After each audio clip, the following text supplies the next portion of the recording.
You're listening to The Art of Imperfect Adulting. I'm your host, Amy Stone. Here, I share stories from real people navigating the adventure that I call adulting. Are you ready? Me too. Let's do this. Hello, friends.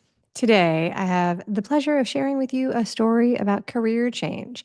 This is actually really more like a series of dominoes of choices that led to career changes. My guest is Katie Krimitsos, and we talk about one big change, but also an education change and a few other changes that sort of all lined up and worked together to make all this possible. And that's certainly enough vagary to get us started. So if you're ready to hear all the details, let's do it. Katie Krimitsos, welcome to Imperfect Adulting.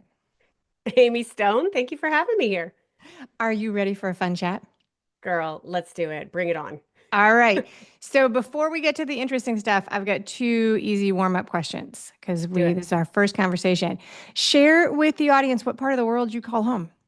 I'm in Tampa, Florida, not far from you, actually. Not far from me at all. That's Yeah. absolutely true. All right. So the next question, so that just so we can know more about you before we talk about the topic of the day, which is a career change, tell us as much or as little as you want about your family.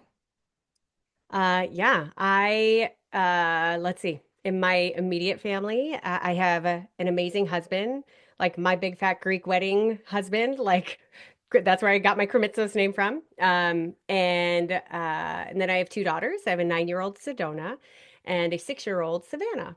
So, Okay. and they both were named very specifically for like cities that we loved and names that were a little different. So, yeah, it's a pretty fun family. And we have a lot of birds. Those are our pets. Like we are a Are, bird family. We've got lots of birds. My husband's obsessed with parrots and therefore I became obsessed with parrots. So we've got these little birds chirping around the house. That's so pretty much our small family. parrots or big ones? Do you have big Yeah. ones? Do you have the big We macaw have type ones? we have all of them. So yes, our very first parrot we got when my husband and I first got together 15 years ago, and she's a small little sun conure that you could hold in your hand. And but now we have sort of a variety of the sizes and breeds. Let's just say that. Wow, that is Yeah, very cool. That's a commitment. That's that's a the best commitment. word. That's the best word for it. It is. It is. But they're just such. Yeah, I'm just an animal lover, and so I feel like they're such beautiful souls, and you just realize, like, I think with any pet or any animal in general, like, once you start seeing them as these little souls, you're like, wow, like they're so full of personality, they're so smart, they're so just beautiful. Like Sammy, my little sun conure, who is the first one that we got 15 years ago, like she didn't, we raised her from a baby, so, and we didn't have any other birds at the time. Yeah. So, she thought she was human. So she goes in my shirt, she snuggles, she likes to lay in bed with me. Like she just, over the years, she's realized she's a bird, but they're just so magical. And it's always just such a great reminder, like, that we're all just connected. So I love That them. is very cool. Some of the big ones live like Oh, 80 girl. years, right? Yeah, Oh, that's yeah. that. Yeah, that's we. Yeah. Yeah, that is a commitment. Okay, so most of the guests that I talk to on the show, I've never met or have any connection before the first conversation. But Yeah. you have a very distinctive name, and so I recognized it right when it popped up. And you and I were in the same place and sort of met in Yes. 2020. And so I knew I've seen your kids were younger then. I Hmm. like have viewed your family from a distance. But Yeah.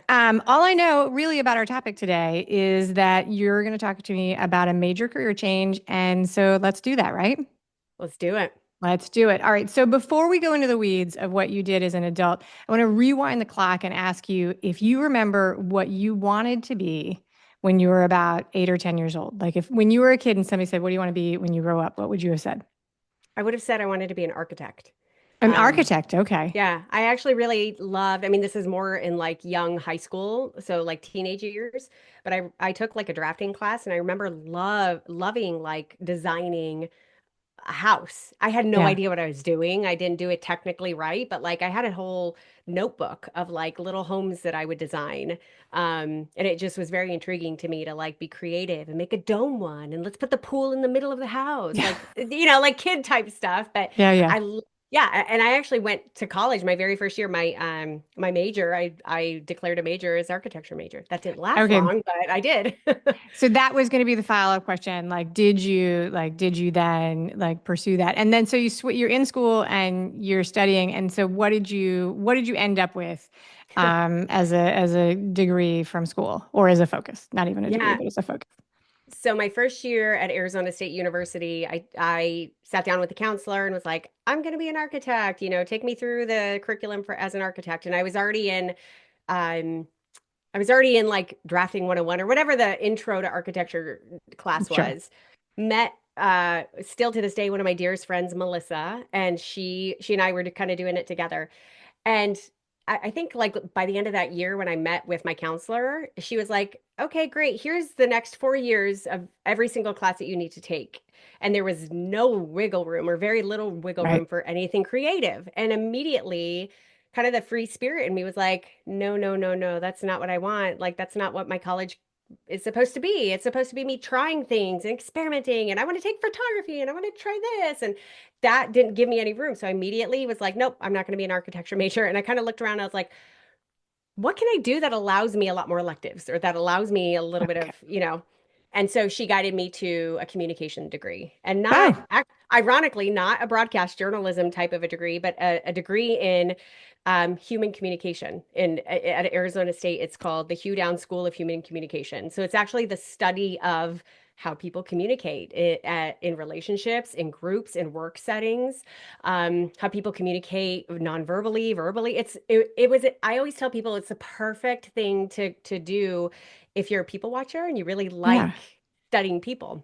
That's So, amazing. I've never heard about it. So my degree is in mass communications, and okay. then as an adult, I studied interpersonal communications for Hmm. stuff like this Yeah. because, but I've never actually heard of that as a program, but it's maybe the most important thing that anybody should ever like. They should really kind of teach it to Yes. everybody because it's really it's really interesting and it Yeah. makes everything so much of what we do on a daily basis, no matter what you do, is actually communicating. And so then the joke as an adult is sometimes like, oh, well, nobody uses what they study in school. And Yeah. I'm always like, no, I use it every day because I Every learned how to day. research research and write and craft a message, and you learned And about have a have relationship, a have like relationship. Yeah, be able. yeah. So the interesting thing is that I actually got my undergrad at Arizona State and actually came to Florida. The reason I came to Florida is because I got a scholarship to go to University of South Florida for their communication department. And so I got one of the scholarship like assistant professor program positions and was like, yes, I'm going to be a professor. I'm going to get a PhD and then I'm going to teach and impact, I had a minor in women's studies. And so Okay. the collision of those all or the mixture of that all was always very intriguing to me. So I was like, I'm going to change women and I'm going to be a professor, not change women, but like No, have I an get it. I impact. You get know it. what I mean? Yes, yes.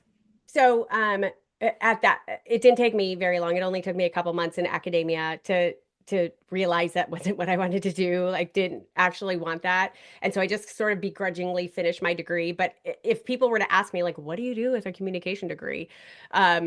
I would say I don't know any. Like, if you give me, when you become a nurse, when you have a nursing degree, it's like Right. here you could be a nurse, and here's all the ways you could be a nurse. Right. Communication and even mass communication is Yeah. very vague in that regard. Very And vague. so Yeah. because I all of a sudden didn't want sort of the path that I thought that I wanted, it was sort of this, oh my gosh, I'm gazing out into this wide open nothingness of what's possible. Yeah. And the good and the bad about that is the good obviously is like you can create whatever you want because you're literally going to use this Yep. anywhere in management, in leadership, and team building, like in your ability to sort of work with people, right? Which is what everybody needs in every job or every relationship. Yep. Um, but there's no definitive like here's a list of jobs that you could get with that. It was Right. absolutely not that. So it was post It post that graduate degree. doesn't fit in the LinkedIn like No, box. no. So it was at a very early age, kind of once I got out of and finished my master's degree, it was a really bumpy road to sort of like step into the professional world and sort of Sure. like where do I fit here? What do I have a skill set doing and what do I like doing? And so that was pretty bumpy until I eventually ended up like quitting that world and being like, I'm gonna do something on my own. So I'm so glad you said that because that's one of the threads that sort of pulls this podcast together and the underlying currents, which is I think that the experience of it being rocky is actually the experience that most people have, with the exception of the things that we all know, right? Like, so if you study nursing, you apply for nursing jobs. If Right. you study dog watching, then you go for dog watching jobs. But I think that most of us have, if not right out of college, then 5 years down the line or 10 years down the line, we have the experience of, oh, what now?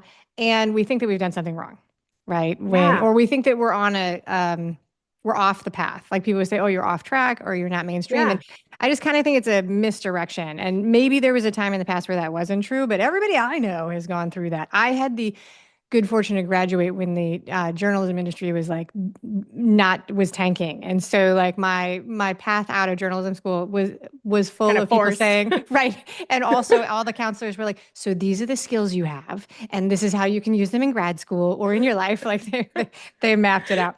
All right, so fast forward to when we talk about making this change. I don't know if that's where Yeah. we are now Yeah. or if it was the future. What was your life like then, and what were you doing before you made the change that we're talking about today? Yeah. So, I mean, to be honest, talking about a career change, I feel like I've probably got a good 7 to 8 examples of those, but I'm going to take you to the most recent and prominent one. But let me give you a little bit of a backdrop so it all makes sense.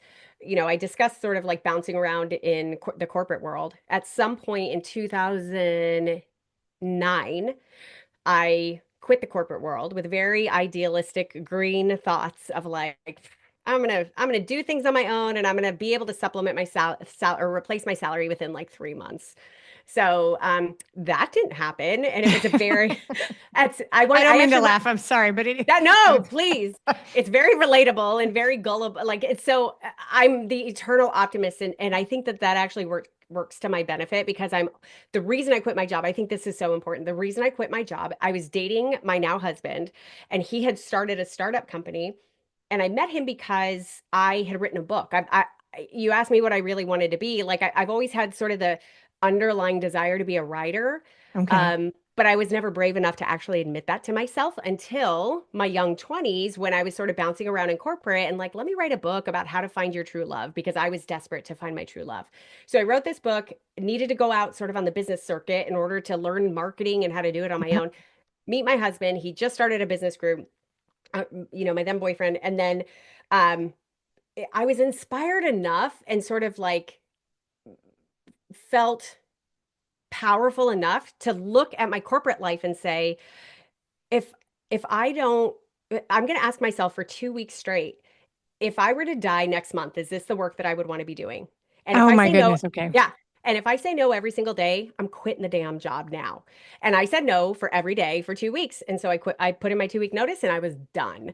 And I just knew I was like, I'm going to figure this out. I don't know how. So I had a little few weeks of trying to like do the marketing of the book until I was like, the employee in me who was used to a full-time Yeah. check all of a sudden wasn't getting a full-time check. And I was like, panicked, like, okay, Chris, I'm going to help you with your business. You've kind of got a business model going already. And let me just help you because if we both put our energy there, we can really make it happen. So there was this season from 2009 until 2014, sorry, when he and I were doing that. And it was a big deal. It was, I call it our peanut butter and jelly years because we were barely keeping the doors open of the business. It was a thriving business, but it was not paying for us. Okay. So it was sort of like, let's keep the doors open, let's rack up as much credit card debt as we can and just like do something we love. And it taught me so much. It was like my education on entrepreneurship. So Yeah. fast forward 2014, I started a podcast called Biz Women Rock. That was a business, a women's entrepreneur show where I was doing interviews like these with Yep. women like yourself who own their own companies. And it was amazing. I fell in love with the podcasting world. But that's not even really, so that's the backdrop. I was in Biz Women Rock. I had my first kid, figured out the mompreneur thing. There's a lot of detail I'm missing here, but that gets me to this point in 2018 where the business finally is sort of chugging along and moving. I've hit my first, 6-figure year. I'm feeling really good about myself. I'm feeling super inspired and like, I know how to triple this. Like, let's do Right. this, like, super ready to go. So I make my plan in January. By April, I'm like, we closed Q1. We're on target. Let's go. I'm ready to launch all these things. And then we find out we're pregnant with my second daughter. Okay. And immediately I just hear the whisper, "You're done. You're done with this." Okay. And I was like, ugh. Because when we hear that intuition and it's not what we expect, Right. we have two choices. We can either keep going in what I now know would be like the old version of you, Yeah. or you can actually listen to that whisper and you could say, "Okay, I my intuition is always right. Okay, let me look you in the eye. Where are we going?" And I chose the latter. And so I was like, "Okay, what are we doing?" And so I took a lot of time by myself. I kind of pressed pause on everything I was about to launch. I kind of like kept low key. I just kind of did the bare minimum, working with the clients that I had, kept the podcast going. And I went on walks with my husband every day. And I was like, what do I do? What do I do? And one day I would spout out like, oh my God, I could totally do this with two kids, like a toddler and an infant. I'm gonna stay in this business. I'm gonna Yeah. blow it up. It's gonna be amazing. And then the next day I'd be in tears, be like, I'm done with owning a business. I'm gonna be a stay-at-home mom. Like that's what it's gonna be. Those are So I the was just only options, only one options, of or course. the other. So I vacillated for what amounted to a few weeks. I every day we'd walk and he would let me talk. He would let me talk. He would let me vent. He would let me vent. One day in May, so a couple of weeks after all this is going down, um, I'm done kind of vomiting my thoughts and emotions. And in the silence, he looks at me and he says, "What about that meditation idea?" So what he was referring to was when I had made this big plan for 2018, one Yeah. of the like off ideas that I had was creating a meditation podcast for women. I was into meditation. I used it with a lot of my clients. I gave it as a tool to a lot of my clients. I wouldn't consider myself a meditation expert, but I was like, that would be cool, right? Yeah. Never did anything with it because it didn't really fit with what I was doing. So now here he was going, "What about that meditation idea?" And I said, "What about it?" And he said, "What about it?" And Yeah. that was the opening. That was the opening for us to, I mean, within an hour, like we were just brainstorming about what it could be. What would this be? What would I do? How would I choose to put it out there into the world? Why would I want to do this? And like I said, very quickly, I just got really clear. It'd be called the Women's Meditation Network. It would be more than one show. It's a whole network. I knew enough at the time. I had done my research at the time, being a smart podcaster of like, months prior, like when I type in meditation and women into Apple, what do you see? I saw one podcast, Right. one. And I was like, you've got to be kidding me. I can't believe the space is open. And so it all sort of converged in that moment of me knowing, like having a deep knowing I have something to share and contribute to the space that is wide open. And I know that at least 50% of the people searching for meditations are women. And I know if I put that, if I know if they could see themselves in my logo and in my title, I know they'll click on me and give me a chance. And I know It's I have something interesting. really beautiful to share with them. And my approach to meditations back then and even now and in a more mature way has always been as a writer. So I've always put the script first. I have always sat down and written scripts that are sort of a message that I want to be able to share with the subconscious, with the soul of the woman listening. Sometimes they're your typical, body relaxation meditations and they're Yep. your very practical meditations, but a lot of times they're very much these emotional, let me talk to you in that moment of fear, let me talk to you in that moment of feeling boxed in, let me talk to you in that moment of overwhelm, let me say something to you that is sort of packaged in with music and with sound effects and with this emotional cadence that's really going to hit your soul. So, I started that right away. Within a few weeks of that conversation with my husband, I had my very first podcast live called Meditation for Women. And it was terrifying because I had an enormous amount of imposter syndrome. Like, Yeah. no one knows me for meditation. Right. No one even knows I meditate. Like, no one knows this about me. They know me as a businesswoman. So, how am I going to shift into this brand? So I just, as a businesswoman, I like leveraged the hell out of my current community at that Yeah. time, really tried to get everyone over as I could to just try me out. Um, and then it got legs. And within 3 months, it was getting more downloads on a monthly basis than my 6-year-old podcast at the time. Like it was, Oh, I was so like, okay, immediate validation. All right. So we went immediate validation. through We went through like a lot of stuff there. I want to back up. One of the things I think is really interesting is it's like you mentioned that you had a business podcast and a business personality and I mean like sort of a persona, a frontward facing persona as a business coach with a business podcast, but you had this sort of other piece of you that was doing meditation and you didn't let people see it and you didn't show people that.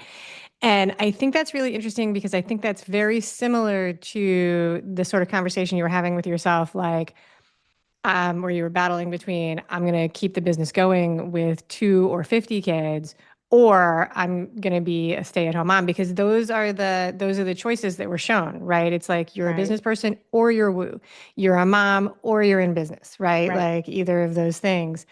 And I think that we give each other, ourselves, and other people a hard time still to this day when we come up against those choices. Like, can I straddle both of these things? Yeah. And I think the answer to that is unabashedly being myself and being ourselves Yes, because like I have almost the opposite right now where everyone thinks I'm like super woo woo. Like now I'm known for meditation, so the fact that I actually have a really wise business brain and can speak about business and entrepreneurship in a pretty advanced way. um People are surprised by that, so they're yeah, like, in the beginning of the brand actually really growing and getting legs, I saw a distinct difference. Like people sort of were taken aback by me sometimes because I would sort of lead with like, okay, this is how I'm going to grow the business. I'm yeah, very, very business brain with this company. And so not, I kind of run it with a beautiful combination as a creator and a businesswoman yeah, where, and that's worked to my advantage because so many people in my space are the total creative and that's awesome, but it is not, they haven't yet developed sort of the business part, you know what I mean? yeah, And so I've gotten a little bit of like, how are you doing that? And I'm like, oh, I mean, okay, step one to step two, step three, right? And because I wanted that. That's how I wanted to approach it.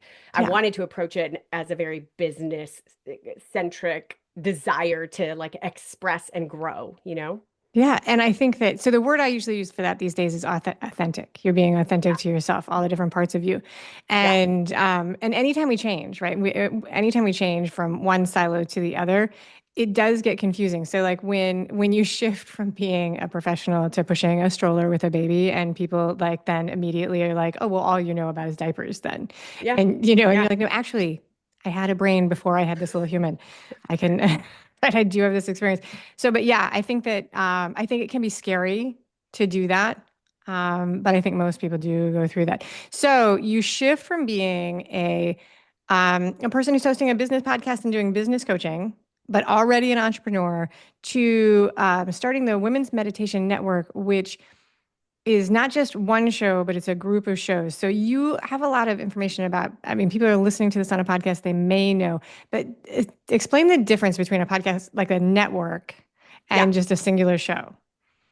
The most simple explanation is literally um, that I have like the network itself. The name of the network is the umbrella for 20 different podcasts that we have. So each podcast has a name and it's part of the larger network, right? So I have sleep meditation for women, morning meditation for women, affirmations for women, sleep stories. Like these are just example meditation for kids, sleep meditation for kids, and they're all a part of the Women's Meditation Network. So it's really just making sure, from sort of a visual standpoint, it's just making sure that the podcasts I have individually all align with sort of the larger brand, Okay. which is why for example, like I had the last 5 shows that I launched were all meditation for kids, and I deliberately launched them under the Women's Meditation Network because it's moms typically who are looking for podcasts for their kids, right? So I Yes. knew that that was in line, and that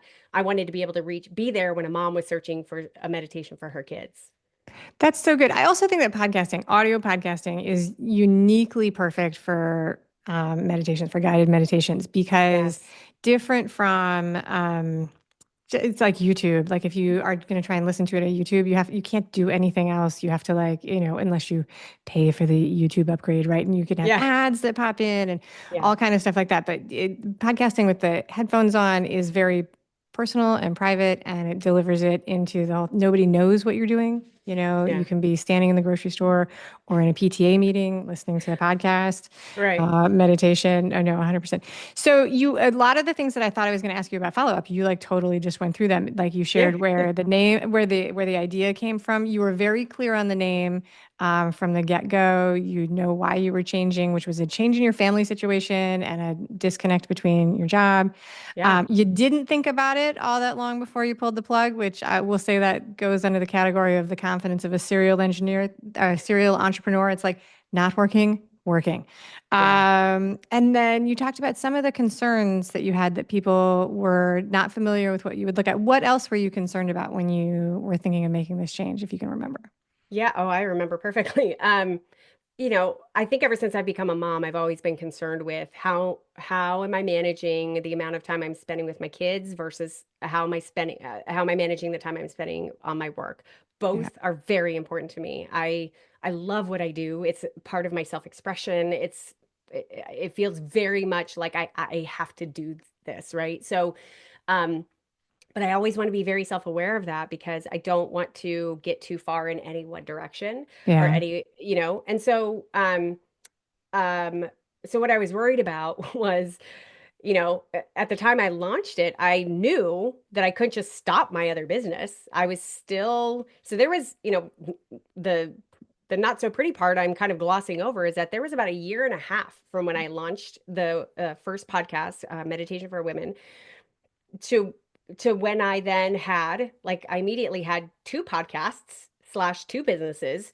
Pretty quickly had now two kids, and then so there was like this year and a half time period where I was still managing not only operationally, but emotionally, what Yeah. I was doing with the other business and what I was doing with the new business, what I was doing with the new kids. Like Right. there was all of that. So there was like this year and a half where I can look back now and see it, but I was figuring it out every step of the way where I was just sort of like slowly stepping down my attention and my, offerings for my business. I was trying to do that in a way that still could provide for our family Yeah. for a certain amount of time because then I knew like this is a startup, like it ain't making money right now and it's not Yeah. going to make money for a little while. So I was trying to like practically but also very spiritually kind of create the path as I was walking of what this might be. And so I have to say that I kept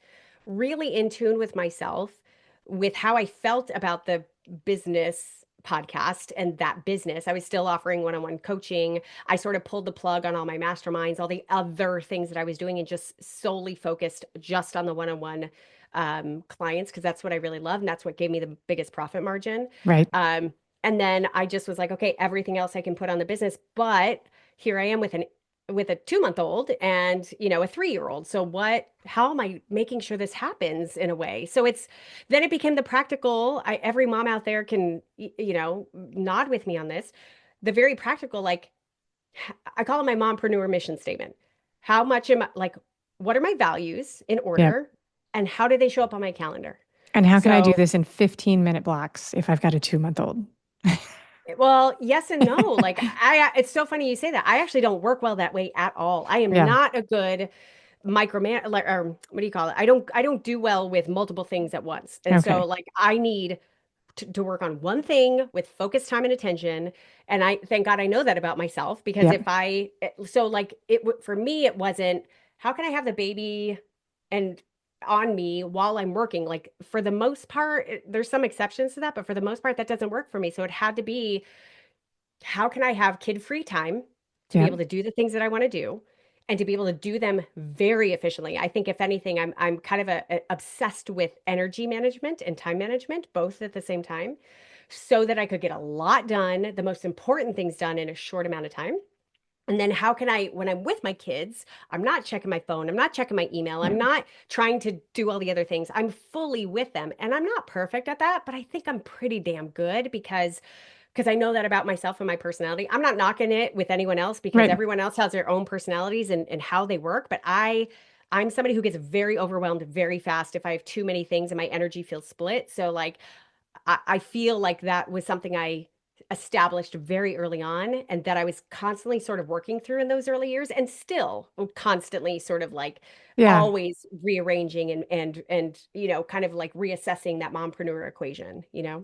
And I think that for me, the piece about knowing yourself really, really is important there because I don't know if I'm similar to you or it's slightly different. I am a person that when I'm doing something, I'm doing that thing and I forget about all of the other stuff. So I have to plan accordingly, right? Yep. I cannot like write an email and make cookies at the same time. It's like I have to separate them. And so that drove like my decisions when my kids were young because I Yep. didn't want to I knew that about myself and I didn't want to look back and be like, oh, I shortchanged everything by not doing this. So as a result, when people say, hey, well, do you batch projects? And I'm like, sure, if that means I do one thing and when it's done, then I stop and I do the next thing, we can call that batching. But do I do Yeah.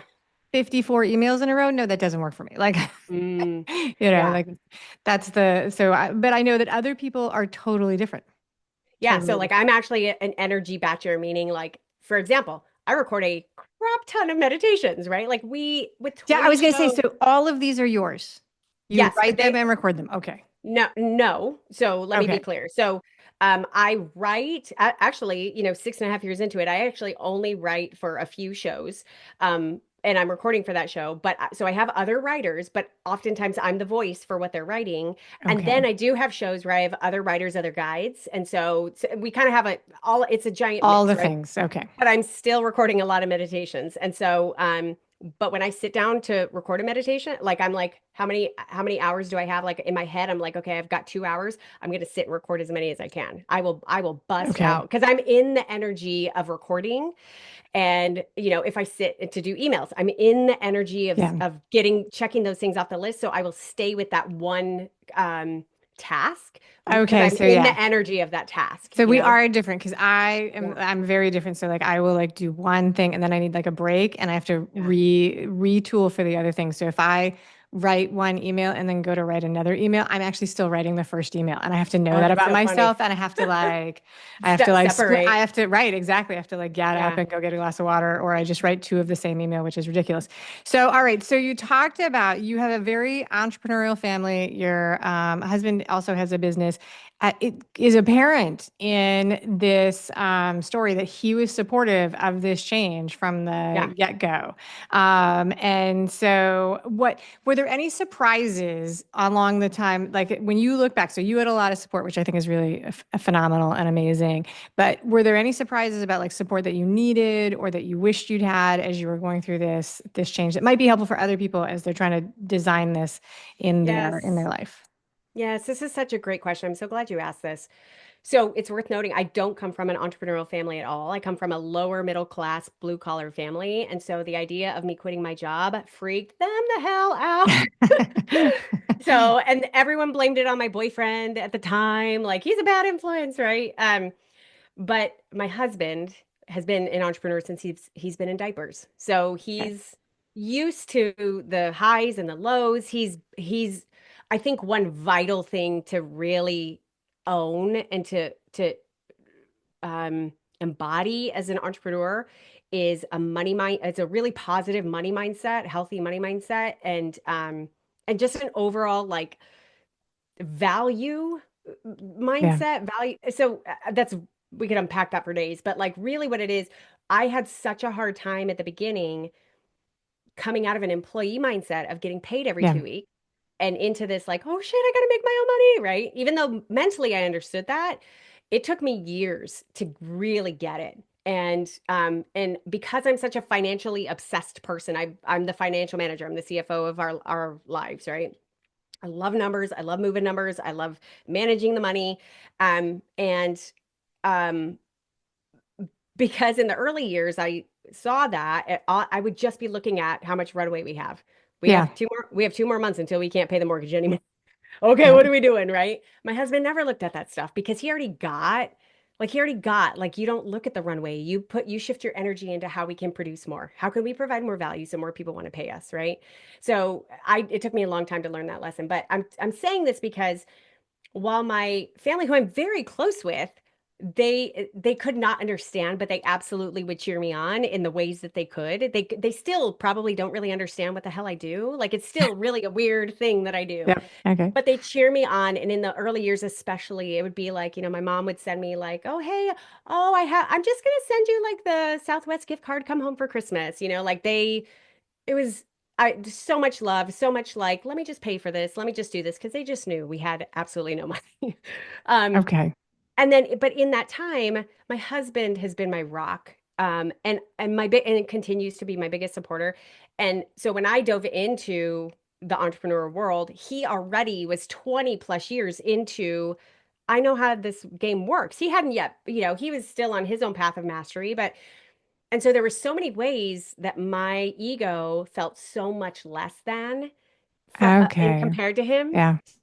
There was a huge power dynamic that we really had to work through as a couple because we were doing the same business in the beginning. So it was this like, oh no, you know better, even though maybe my intuition would be like, oh, actually we should do this. Or I'd have the confidence to be like, I think we should do XYZ. And he'd be like, oh, okay. Like I had to build that muscle. So there's so many examples and we've had such an evolution, but it has taken, he continues to be the one who will cheer me on no matter what. He simultaneously is also one of my biggest critics, but in a very, I think in a very healthy way that Yeah. forces me to either stand up to him and say, actually, no, I know what I'm doing, or forces me to actually look inside and be like, you know what? Yeah, he's right, even though I don't want to admit it or see it, because he can see me that he's the closest one to me. Yeah. So I am so lucky in that. And I think the biggest piece of support that I have ever gotten from him and will continue to get from him is everything's going to be okay, because I can be high stress. I can be like, I want to control things. I want to have like, what I call ROI, regularity of income. I Like like that. I yeah, like that. where my husband is very much this kind of like the startup entrepreneur who's used to the highs and lows. And so he's always the one to sort of wrap his arms around me, and he's like, this is all a game. Let's just make sure we're having fun. He will Yeah. always do that. And I really want to tell this story because it's so beautiful emotionally about him. When I was making this transition from Biz Women Rock, the business podcasting company, to Women's Meditation Network, because we're both entrepreneurs, we sort of have always, like, sometimes I'm the breadwinner while he's starting things up, and sometimes he's the breadwinner while I'm starting things up, right? So I'm about a year into the Women's Meditation Network. Mind you, I'm still kind of at the tail end of like letting go of Biz Women Rock. Biz Women Rock's revenues are going down, down, down, down, down. And there's a moment at which, even though we've sort of talked this out, there's a moment at which I have to say, okay, I can't pay anything next month. Like, I'm done. Yep. Are you ready? And we had agreed on that. And I remember what that month passed, and it was the first month where he would be like fully in charge financially. And I still remember this. We were in a hotel room and I just bawled. And he's like, what's wrong? And I was like, I'm having an identity crisis. I've never in my life had anyone pay for me. Like I have Yeah. always been a very financially independent person. Um, and and I just sort of I knew what it was. And so I'm talking that through with him. And he looked at me, he said, Katie, if it's that important for you to pay for your own things, then go back to business coaching. But I don't think that's what you really want. I think what you really want is to keep riding this wave of something you love to do. So trust me, I've got it. Go. And Yeah. I still get goosebumps talking about that because I know so many people out there who don't have that support intimately. And, and, and here I am, I feel what that feels like. And it's like I could completely blow up and nosedive into quote unquote failure. And I know he's there and I know he's cheering me on, so I it's know that. I really think that's special. special, actually. I think very few people have that level of support in their support networks. And I think so. I agree that's special. The other thing, having talked to a bazillion moms, that moment of, is it safe for me to depend on somebody else? That scares the crap out of a lot of people. And it's Yeah. something that we do ourselves a favor. I mean, you came from women's studies, we do ourselves a favor to talk about that story over and over again and remind people that, that is a moment. It's a very vulnerable moment for people with families. And it's, you got to have that conversation and move forward and believe that it is going to be okay. You're going to figure it out.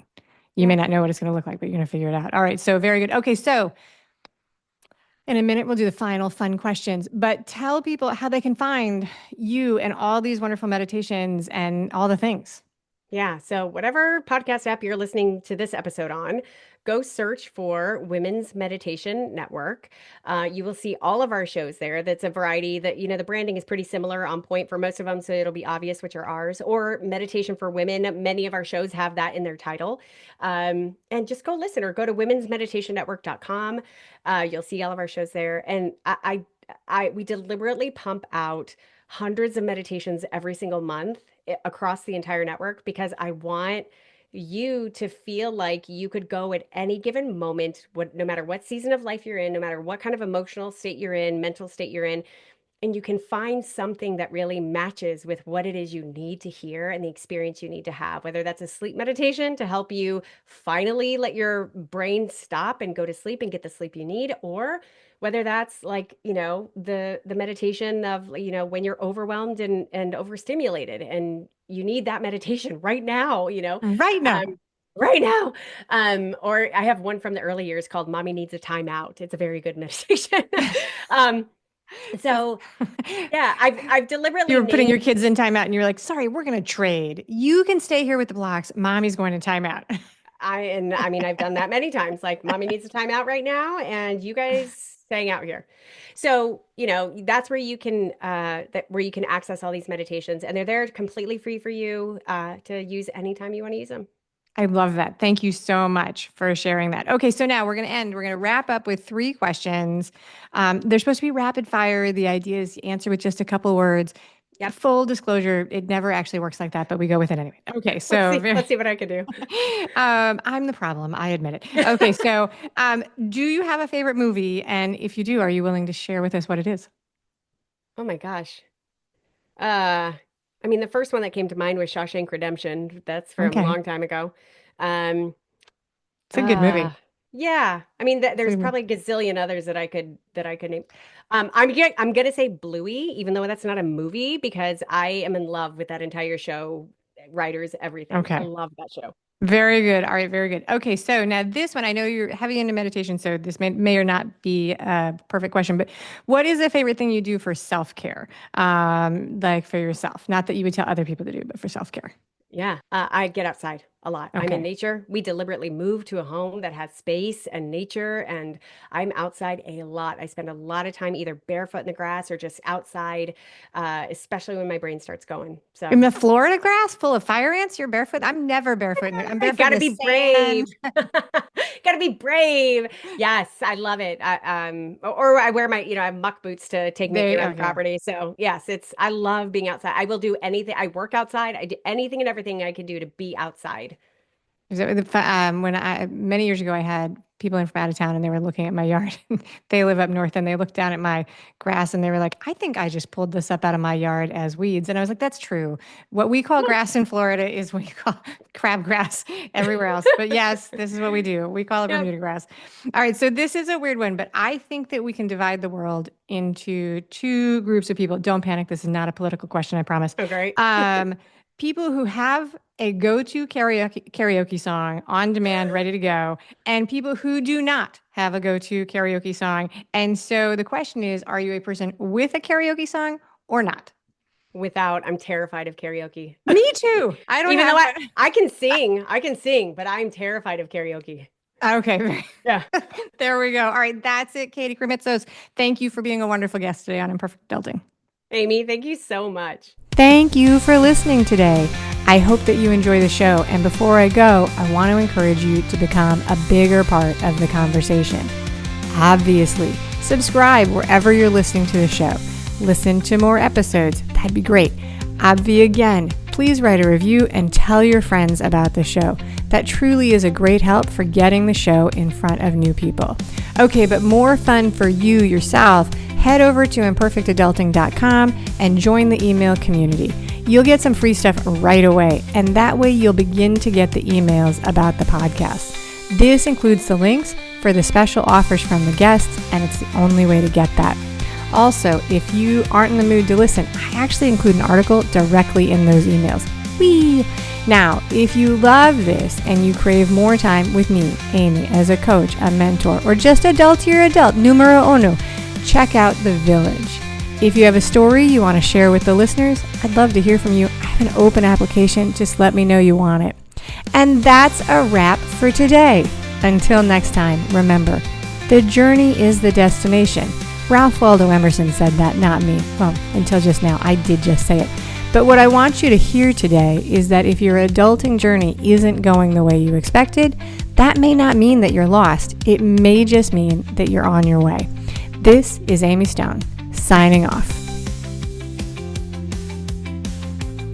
The Imperfect Adulting Podcast is created and produced by Amy Stone and Amy Says So. Anything expressed on this show is offered as entertainment, and the views of the guests may not always represent the ideas and viewpoints of the host. That's me. Amy does not intend or hold herself out to provide professional advice or recommendations of any kind. In the end, you and you alone need to make those kinds of decisions based on your personal and individual situation, needs, circumstances, and comfort level.